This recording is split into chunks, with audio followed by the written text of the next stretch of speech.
Hello, praise the name of the Lord. I hope you are well, wherever you are, wherever you are watching this video from.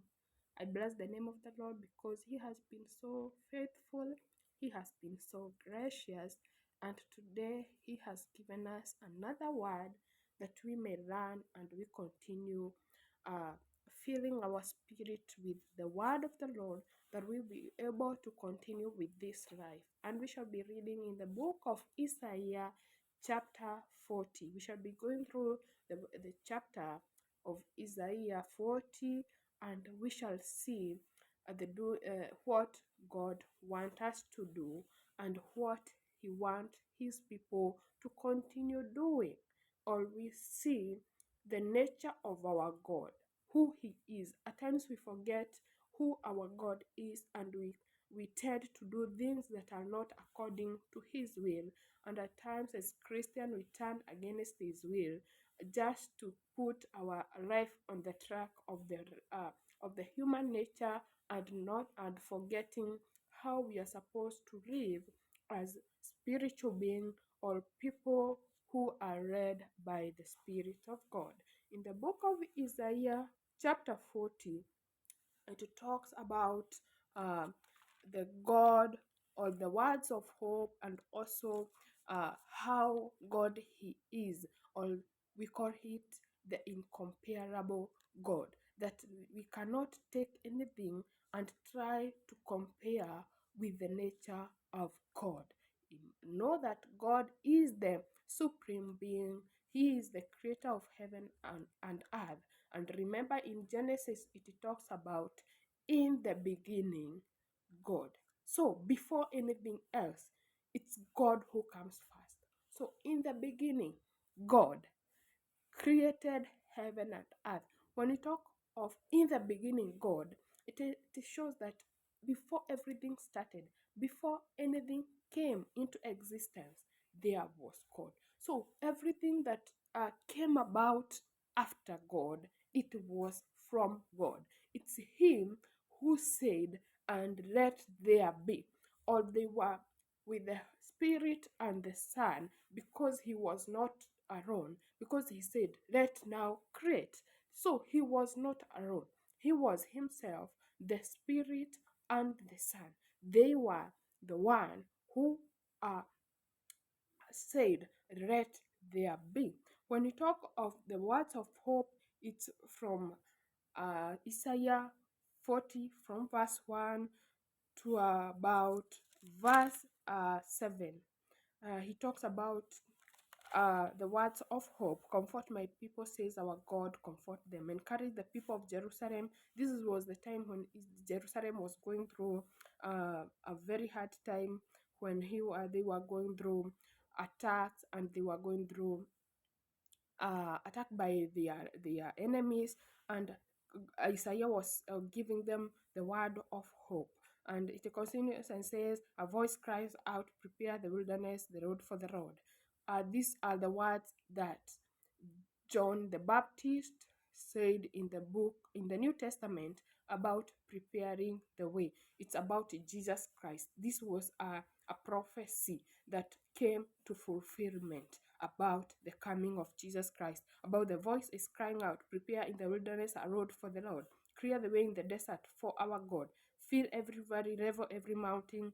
The hills becomes a plain, and the rough country will be made smooth. Then the glory of the Lord will be revealed, and the whole human race will see it. This was about Jesus Christ. The Lord Himself has promised this, that a voice cries out, proclaim a message, that a message shall I proclaim, I ask. Proclaim that all human beings are like grass, and they last for a while, or they last no longer than wild flowers.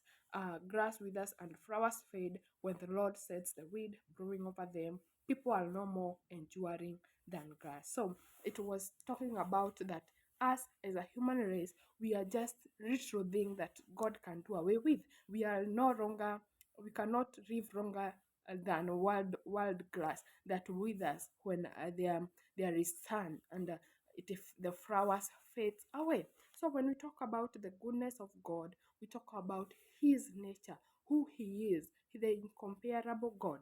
the God we serve, the God who created you, the God who knew you before you were born, the God who called you into his word, and now you are able to run the word by yourself. These days, it's not a must that you go and sit in a church and be taught about this God. You have seen him by your own. You have seen him in your everyday life. You have seen him in every situation that comes your way. He rescue you. Even though you feel like the troubles are coming and you feel like they are overwhelming you, you have the God who rescue you. You cannot say there is something that came and it didn't have a reason for coming. God has a reason for everything because he is the beginning and the end. He knows the beginning of our troubles, and he knows how it will end. He brings us tests, but not trials. Remember that we are given tests so that God can test our faith. How faithful can we remain to our God when troubles come, when we had to go through hard situation, when we lose jobs, when at times we are not able to pay our bills? How faithful do we remain to our God? Because at this time it's when people turn against God. They start going to seek divination. They go to seek uh, divination from people, from seers, from doctors, so they can know their future, so that they can be able to tell how their life will be tomorrow. They forget about God who created them. They forget about the God who made them in the wombs of their mothers. He says in Psalms 139 that I knew you before you were born, or you are created in your mother's womb. God knew you before. You are created in his image. How did he know he created you in his image? Because he is the one who knows your life and your future. So he says, now that you know who this God is, now that you know where he has taken you from, now that you know what he can do, and nothing is impossible before him, nothing, I mean nothing. The things that you see that are so hard, they are just simple before God. It's only we do not involve God in our hard times. We do not involve God in our situation. So Jerusalem, he says, Isaiah says, go up on a high mountain and proclaim the good news. That is Isaiah 40, verse 9. Jerusalem, go up on a high mountain, call out with a loud voice, Zion. Announce the good news. Speak out and do not be afraid. Tell the towns of Judah that their God is coming. We have come into a stage whereby God is choosing people who are not shameful of his word, who are not shameful of the gospel. They can go anywhere. God can direct them to go into certain towns, to go in matatus, to go in the social media platform and proclaim his word, because he says that we should proclaim his word, the good news that he is coming. He is coming. And when we talk about God is coming, it's for us to prepare ourselves, to look out on our characters, on our behavior. Are we still on the right track? Are we still doing what God requires of us? Are we still on the right path of righteousness?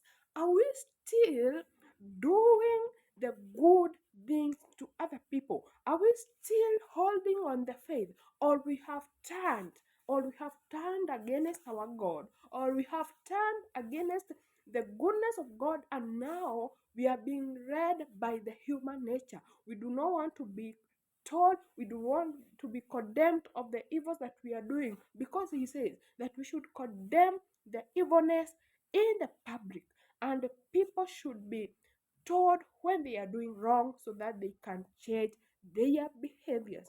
Are we still on the right track? Are you one of those who is proclaiming the word of God without shame?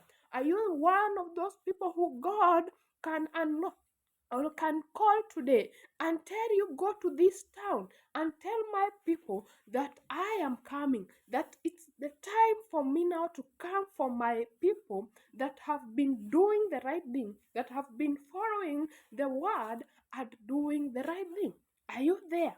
Are you that person who can proclaim the word of God without any shame? Are you there? Are you that person who is still holding on the faith without being uh, uh, without being involved in the life of this world, without being involved with the treasures of this world, and you now turn against God? Are you still holding on the first faith? Are you still holding on this God, the God of our fathers, the God of Abraham, the God of Isaac and Jacob, the God of Job? Bwana Yesu asifiwe. Are you still holding on the faith? He says that the sovereign Lord is coming to rule with power. He is coming to rule with power, bringing with him the people he has rescued. There are those who God is going to rescue from different situations, from different circumstances. Are you one of them who will be rescued? He will take care of his flock like a shepherd. He will gather the lambs and together carry them in his arms, and he will gently lead their mothers. So, will you be one of those lambs that God will carry by his own hands? Are you one of the flock that God will lead, him being a shepherd? Is God still your shepherd? Are you still following the shepherd? Are you still following Jesus Christ? Are you still following the teaching of Christian values, so that when Christ or God comes for his people, you will be one of them? He continues and says that now this God who is coming to take his flock and lead them as a shepherd, he says that he is incomparable. You cannot compare his doings. You cannot compare his nature, because he says no one can even measure the oceans by handful. He says that he is able to measure the ocean by his hands. Imagine how the oceans look like. We cannot see even the head of an ocean, but he is God who made the ocean. He can measure it in a handful. Or can anyone measure the sky with his hands? Can anyone hold the soil of the earth in a cup? You see, the God we serve, he can be able to measure the earth or the soil that is in this earth, or even weigh the mountains and hills on scales.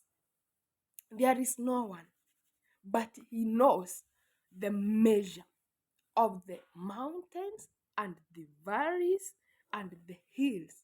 He knows the amount of soil that is on this earth. Remember, earth is not just in your country. The earth involves the end to the end of the earth. Nobody knows the ends of the earth, because he is the creator. He knows where the earth ends and where it began.